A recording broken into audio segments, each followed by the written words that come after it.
Hey tout le monde, j'espère que vous allez bien. On se retrouve aujourd'hui dans cette nouvelle vidéo.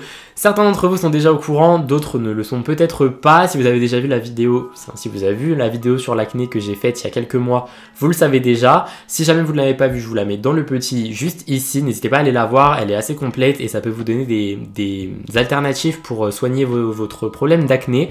Des méthodes plus ou moins douces, plus ou moins naturelles. Donc n'hésitez pas à aller y faire un tour si ça peut vous aider. Je disais à la fin de cette vidéo que j'allais devoir faire un traitement Roaccutane que je n'avais toujours pas commencé à l'époque. Et que je vous ferai peut-être une vidéo update une fois que mon problème avec l'acné serait définitivement, j'espère, terminé. Donc du coup, je vous ai demandé il y a quelques semaines sur Instagram si ça vous intéressait que je vous fasse cette vidéo parce que là, par exemple, sur ma peau, je n'ai rien du tout à part un petit peu d'anti-cerne et mes sourcils qui sont faits. Sinon, je n'ai rien. Là, j'ai rien sur la peau et j'ai une peau qui est quand même très jolie par rapport à ce qu'elle était avant. Je sais pas si j'arriverai à vous trouver des photos ici. Si j'arrive à trouver des photos, je vous en insérerai dans la vidéo. Mais en tout cas, dans l'ancienne vidéo, il y a plein de photos où j'ai eu des gros pics d'acné et voilà, tout est imagé dans l'autre vidéo. Donc si jamais je ne trouve pas de photos pour cette vidéo-là, sachez que dans l'autre, tout est référencé. Elle est très complète, donc n'hésitez pas à aller faire un tour. Là, je vais surtout me concentrer sur Roaccutane et le traitement, les effets et les produits que je peux vous conseiller et voilà. Avant de pouvoir se faire prescrire Roaccutane, c'est par la loi, on est obligé de faire le premier traitement.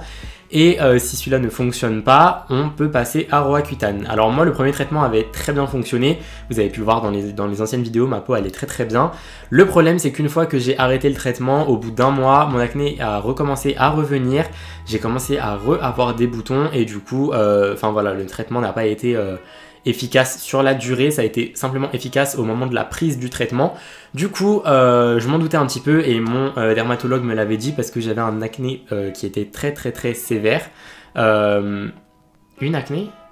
J'ai commencé le traitement le 12 janvier et il a duré 6 mois, donc jusqu'en juin. Comment se passe Roaccutane ? Quand vous allez voir votre dermatologue, il vous prescrit Roaccutane.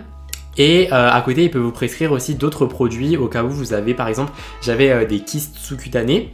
Et donc pour le traitement des kystes, il m'avait donné aussi une sorte de gel. Donc c'est l'érythrogel à base d'érythromycine à 4%. Donc c'est sous ordonnance seulement qu'ils peuvent vendre ces produits. Et j'avais aussi de l'érifluide. L'érifluide, c'était une lotion à mettre sur les boutons le matin. Plus en complément le plus important, les médicaments. Donc c'est une gélule de Roaccutane tous les soirs avant le repas. Il m'avait préconisé avant le repas pour que je ne l'oublie pas en fait. Et donc tous les soirs j'étais vraiment réglé, j'ai vraiment suivi mon truc. En 6 mois j'ai peut-être eu un oubli, un seul oubli et c'est parce que j'étais à une soirée et du coup j'avais pas pris mon médicament, bref. Mais sinon voilà, vous pouvez avoir des oublis, c'est pas grave mais faut pas que ce soit trop souvent. Moi j'ai eu qu'un seul oubli en 6 mois. Et voilà, l'érifluide, je ne l'ai pas utilisé parce que c'est un produit qui est très collant et qui est très gras. Et donc en fait, ça se voyait sur la peau, ça fait une sorte de pellicule grasse, vraiment pas ouf. Par contre, l'érythrogel, je l'ai beaucoup utilisé, surtout sur les kystes. Donc c'est un gel à mettre le soir avant d'aller dormir et à masser sur la zone que vous devez traiter en fait. Et ça va permettre d'accélérer le processus de guérison et de désenfler le kyste, d'enlever l'infection à l'intérieur et couplé avec le Roaccutane ou le cure acné maintenant, parce que ça a changé de nom, ça a un effet vraiment ouf, ça marche très bien. Quand vous allez voir votre dermatologue, il prend votre poids, il ausculte votre degré d'acné, vos différents antécédents médicaux, tout ça, et vous avez vraiment un profil complet. Et ensuite, il vous donne un grammage de Roaccutane à prendre. Donc, c'est des gélules qui vont à 10 grammes, 20 grammes, 30 grammes, 40, 45, 50, 55, blablabla. Et en fait, ça augmente. Donc moi, il me semble que j'ai commencé Roaccutane à 30 mg, pas grammes, 30 mg. Il me semble que j'ai commencé à 30. Et donc c'est des petites gélules à prendre tous les soirs. Et en fait, tous les 2 mois, j'avais rendez-vous chez le dermatologue. Et en fait, on augmentait la dose progressivement tous les 2 mois. Donc je suis passé de 30 à 40 à 50. Et il me semble que je me suis arrêté à 50. J'ai pas été au-delà de 50 parce que en fonction, par rapport à mon poids, je faisais moins de 60 kg. Je fais toujours moins de 60 kg d'ailleurs, mais par rapport à mon poids, il y a une certaine dose qu'on ne peut pas dépasser et 50 me suffisait largement, sachant que ça réglait les problèmes à la fin, j'avais plus aucun bouton. Donc ça sert à rien d'augmenter la dose, c'est néfaste pour le corps, c'est un médicament qui est très lourd avec des lourdes conséquences derrière et des lourds effets. Donc ça sert à rien d'augmenter la dose, enfin tout est calculé par votre dermatologue, il n'y a pas de souci à avoir là-dessus. Donc pour ceux qui en ont déjà entendu parler, vous avez sûrement dû entendre parler de la liste d'effets secondaires qui est énorme. Je vais vous parler des effets que moi j'ai eu parce que c'est les effets que du coup j'ai dû gérer et apprendre à vivre avec. Pour les effets que j'ai eu, il y a les effets que tout le monde, quasi tout le monde, 99% des patients qui prennent Roaccutane ont ces effets secondaires. Donc il y a la sécheresse cutanée, votre peau sèche énormément, elle devient, mais vraiment c'est un carnage, elle craquelle, vos lèvres deviennent très sèches, vous devez vous repasser du baume à lèvres à foison, mais sincèrement c'est impressionnant. Moi qui de base avait la peau grasse et qui depuis que j'ai arrêté mon traitement j'ai recommencé à avoir une peau grasse, mais ça a été un changement complet. J'avais la peau sèche, j'avais la peau déshydratée, j'avais les lèvres sèches, j'avais les yeux qui commençaient à devenir secs, tout devenait sec en fait. Mon corps c'était du sable, genre vraiment c'était n'importe quoi, c'était horrible. Donc en effet secondaire j'ai eu la sécheresse cutanée, la sécheresse au niveau des lèvres. J'ai commencé à avoir une sécheresse au niveau des yeux, mais elle n'a pas été très prononcée et de toute façon mon médecin m'avait donné des gouttes pour les yeux, donc c'est un gel qui va faire venir mettre une pellicule hydratante au niveau de votre rétine et de votre œil. Voilà. Au niveau de la peau, pour traiter la sécheresse cutanée, j'ai commencé avec une crème hydratante. Et en fait, j'ai dû à chaque fois augmenter la puissance de la crème hydratante parce que vraiment, à la fin de mon traitement, ma peau était vraiment très sèche. Et je l'hydratais matin et soir, c'est-à-dire que je me nettoyais le visage avec un nettoyant doux et je devais hydrater ma peau obligatoirement. Je ne pouvais pas passer cette étape. Si je passais l'étape, ma peau mourait en fait. C'est vraiment, elle craquelait et je pouvais peler. Enfin, c'est vraiment un très lourd traitement. Et la sécheresse, si jamais vous passez par là ou si jamais vous êtes passé par là, c'est obligatoire que vous ayez un moment de sécheresse cutanée. Moi, pour régler la sécheresse cutanée, de base, j'avais commencé avec une crème, c'est la Keraccnil Repair de Ducray. Donc, c'est une crème qui promet 48 heures d'hydratation pour les peaux à tendance acnéique qui utilisent un traitement desséchant. Donc, c'est vraiment une crème qui est faite si vous avez un traitement dermatologique. Donc j'ai eu cette crème pendant, allez, je dirais la moitié, enfin tout le long de mon traitement, j'ai eu cette crème que j'ai à chaque fois du coup rachetée. Donc tous les mois je devais en racheter. Comme vous voyez, elle est genre complètement vide, il n'y a plus rien dedans parce que je l'ai usée. Mais j'ai eu des moments où en fait la crème ne me suffisait pas. Pour mes 48 heures d'hydratation, j'en mettais matin et soir, mais le lendemain matin, par exemple, j'en mettais le soir en grosse couche. Le lendemain matin, ma peau était sèche. Enfin, c'est vraiment impressionnant comment ça buvait tout. Et donc, j'ai dû passer à la crème Barrier-Derm de Uriage Eau Thermale. Donc, c'est celle-ci. C'est une cica crème qui protège, répare, isole, apaise et assainit pour les peaux fragilisées, irritées. Et ça, j'ai dû le faire parce qu'à un certain moment, mon contour du nez ici était très sec et il craquait. Je l'ai utilisé un tout petit peu. Le problème, c'est que c'est une crème qui est très épaisse. Je ne sais pas si vous pourrez voir, c'est une crème blanche, un petit peu comme de la Biafine. Et elle est très grasse. Et donc, on m'avait dit, tu en mets le matin avant d'aller en cours, mais c'était impossible. Si je mettais ça, je ressemblais à une friteuse. Je collais. Et ça, c'est un point qui était très dérangeant, c'est que... Oui, c'est que j'étais au lycée et donc au lycée tu checkes pas les gens en fait, enfin quand t'es un petit peu upgrade tu fais la bise et du coup je faisais la bise à tout le monde et ma peau pouvait coller. Du coup je devais me poudrer le visage avec une poudre libre tous les matins après avoir mis ma crème hydratante pour essayer de ne pas coller en fait, donc ça c'était très chiant aussi, mais voilà, c'était un peu le prix à payer. Donc j'ai eu les crèmes hydratantes qui sont très importantes, quasi obligatoires. J'ai eu aussi la Cicaplast Baume B5, c'est un baume réparateur apaisant. Là aussi c'est très gras, c'est transparent il me semble. Ah non, c'est blanc aussi, c'est un peu comme la Uriage en fait, c'est aussi gras. Mais là c'est pour venir réparer si vous avez des cicatrices, ça va permettre d'estomper un petit peu les cicatrices.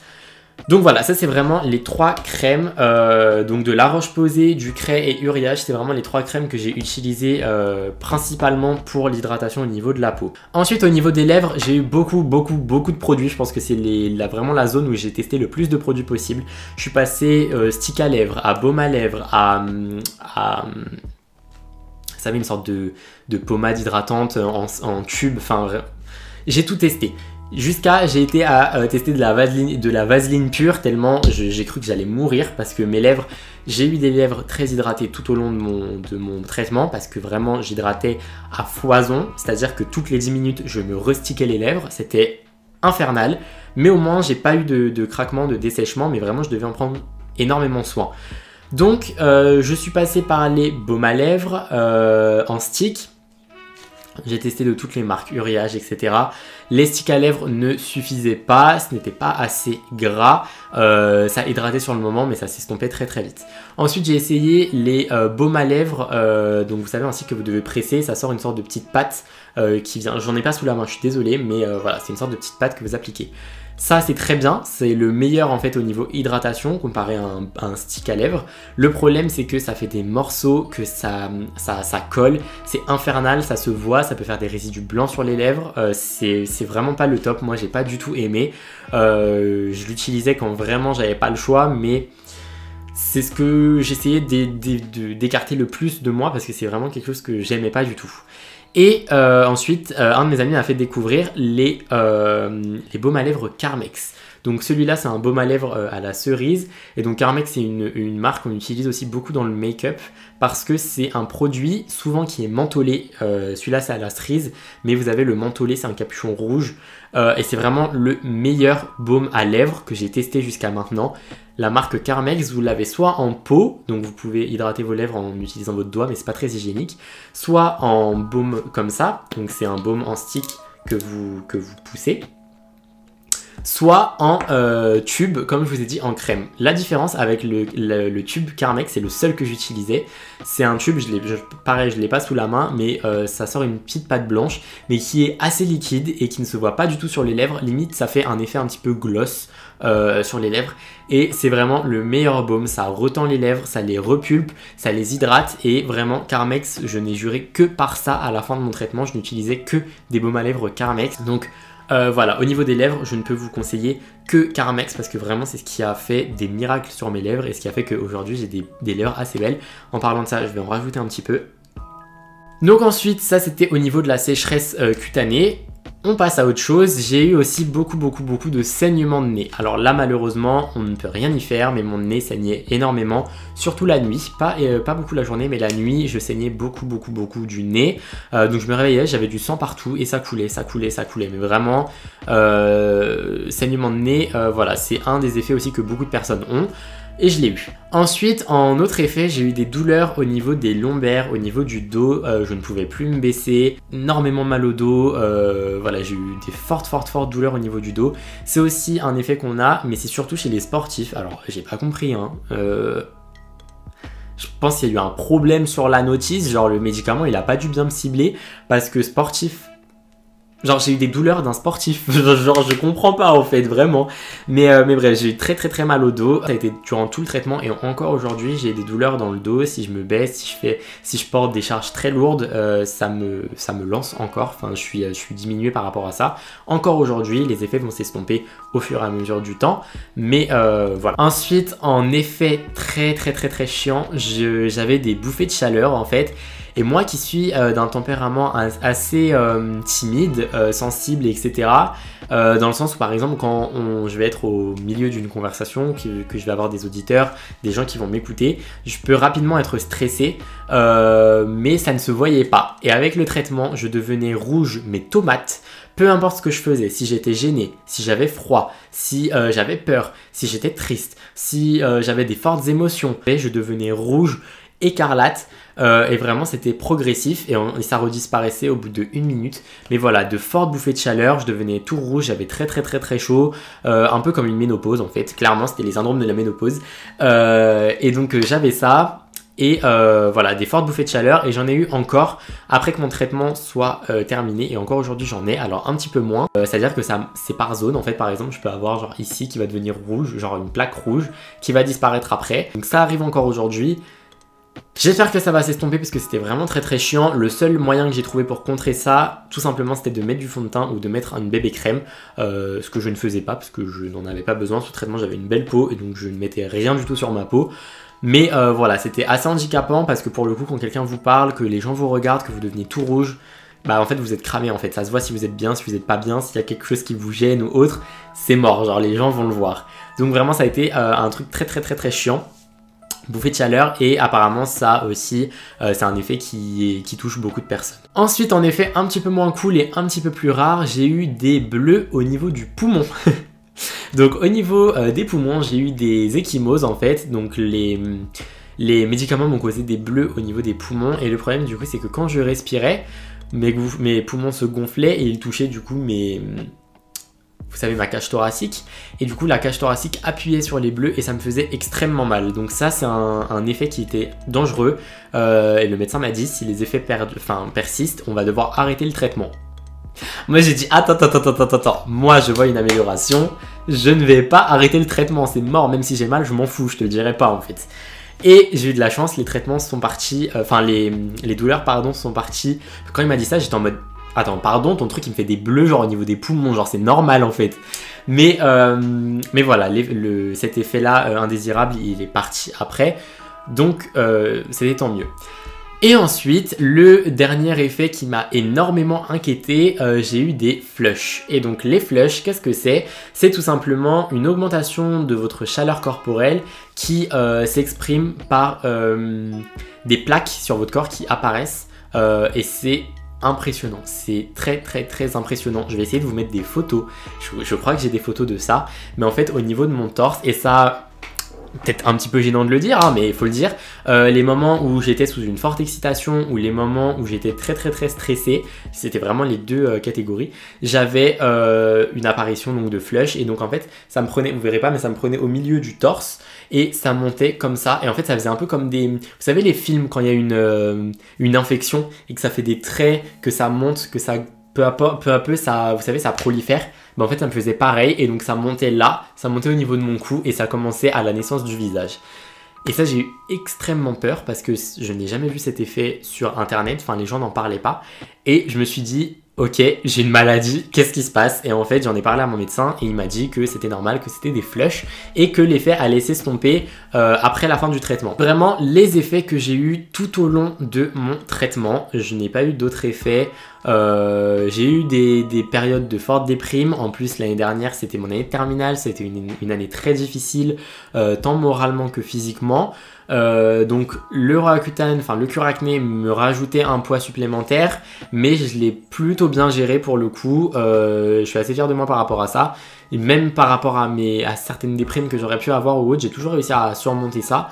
Donc voilà, j'ai pas eu d'autres problèmes, j'ai pas eu d'autres effets. Mon traitement a duré 6 mois, j'ai arrêté en juin et mon dermato m'a dit voilà, à partir de la fin du traitement, tu as 70% ou 60% de 70% de chance que le traitement fonctionne et soit définitif, ou tu as 30% de malchance que, que ton acné revienne, et dans ces cas-là, tu devras faire une deuxième prise de Roaccutane.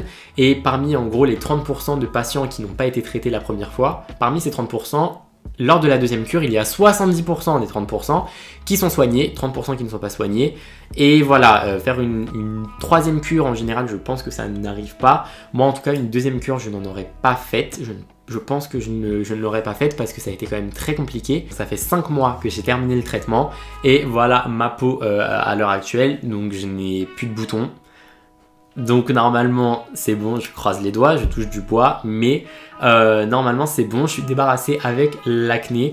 Donc ça m'a vraiment sauvé, sincèrement, parce que mon premier traitement, j'ai vu que ça avait fonctionné. Quand vous voyez que votre peau en fait ça revient, vous vous sentez hyper mal et vous avez vraiment envie de faire le dernier traitement, mais sincèrement. Maintenant, les points négatifs, je vous dirais que c'est les effets secondaires et c'est aussi les prises de sang. Je devais faire une prise de sang tous les 2 mois. Première prise de sang que j'ai fait ma première perte de connaissance, mais c'était pas une perte de connaissance légère, c'était une forte perte de connaissance avec un blocage de ma respiration, c'est-à-dire que pendant un long moment, je ne respirais plus. En fait, je suis tombé, j'ai perdu connaissance, j'ai fait un malaise et je ne respirais plus. Ma respiration s'est coupée et quand je me suis réveillé, donc une minute il me semble après, donc pendant 1 minute j'ai arrêté de respirer. Quand je me suis réveillé, j'ai convulsé, donc j'ai fait une convulsion. et ça m'a fait ça en fait à chaque prise de sang, tous les 2 mois ça m'a fait ça. Donc j'étais accompagné à chaque fois d'un de mes parents parce qu'en fait on me faisait la prise de sang et je tombais, donc je ne pouvais plus tenir dans le fauteuil et la dame qui me faisait la prise de sang ne pouvait pas me tenir, donc j'étais obligé d'être accompagné. C'est vraiment pas un moment agréable, c'est à dire que ensuite toute la journée je ne pouvais pas aller en cours ou quoi que ce soit. C'était assez traumatisant pour le coup, ça me faisait peur. Donc voilà, c'était mon expérience avec Roaccutane. Est-ce que je le conseillerais aux gens? Évidemment, parce que personnellement ça m'a guéri en fait. L'acné c'est une maladie, hein, tout le monde en a, mais chez certaines personnes ça se déclenche, chez d'autres ça ne se déclenche pas. C'est une maladie et c'est le seul médicament qui permet à 70%, mais enfin vraiment c'est le seul médicament qui sur la durée, si ça marche, vous n'aurez plus d'acné. Moi en tout cas c'est mon expérience. J'espère que cette vidéo vous a plu, qu'elle vous aura permis d'en savoir un petit peu plus sur comment tout ça s'est déroulé, sur les produits que vous pouvez avoir, que je peux vous conseiller. En tout cas je suis très content d'avoir fait ce traitement, ça m'a permis d'avoir une peau en flic et voilà. En tout cas si cette vidéo vous a plu, n'hésitez pas à mettre un pouce vers le haut, à vous abonner à la chaîne en cliquant juste ici ou à la tête de fin sur ma grosse tête. N'hésitez pas aussi à aller me suivre sur Instagram. Je vous mets un petit récapitulatif ici, mes réseaux sociaux sont dans la barre d'infos, tout est dans la description. N'hésitez pas à me poser des questions dans les commentaires si jamais vous êtes sous traitement, que vous voulez un lien vers un produit, enfin si vous avez des questions, des doutes par rapport au traitement, n'hésitez pas à me poser vos questions, je répondrai à tout sans problème. Voilà, moi sur ce je vous fais des très gros bisous et je vous dis à la prochaine pour une prochaine vidéo. Et voilà, je vous fais des très gros bisous. Bye!